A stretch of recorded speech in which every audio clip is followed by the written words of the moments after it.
So for the record, this is the most expensive rod na nabili ko, no? And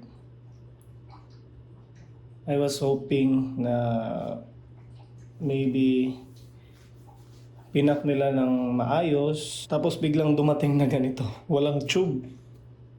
This is Shimano Lurematic. Di siya ganong pricey, pero again, ito na yung pinaka max budget ko sa rod. If ever this was damaged upon transporting, I will be extremely upset. But let's see what's inside. Ay, may tube naman pala. Kaso, tingnan yung nangyari.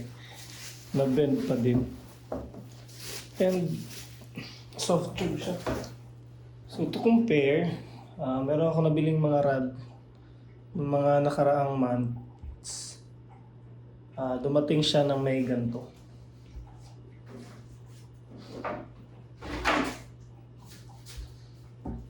This is a decent tubing from Luzon.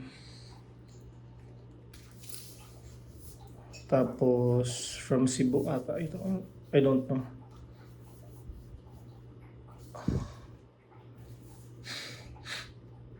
From Manila to. This is again hard tube.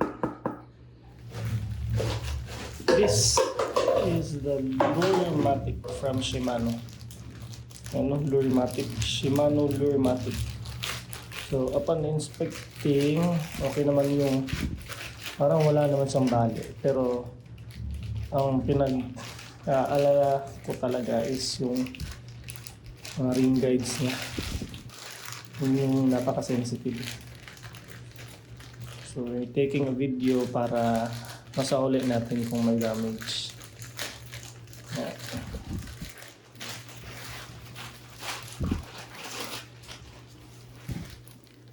Opening this up, may velcro. So let's see, this is a Lurematic. So kung napapansin nyo sa mga gantong mga rod, meron siyang parang ring na color sa sa may parang bandang base niya. So this one is black, for black bass daw, specific na lure ay na Lurematic na rod. So let's check if it's intact.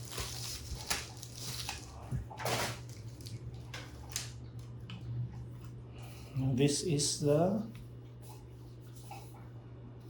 base sa babang bahagi.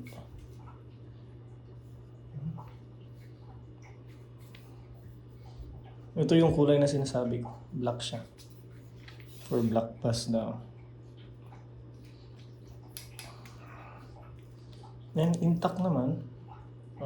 Wala namang damage. Lure.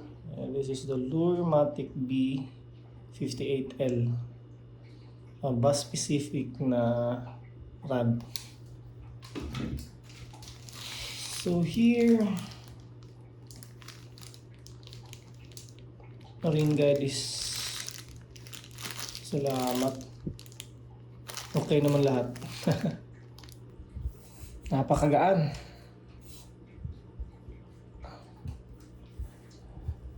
This is graded as a light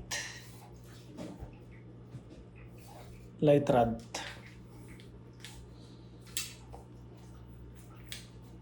Lurematic.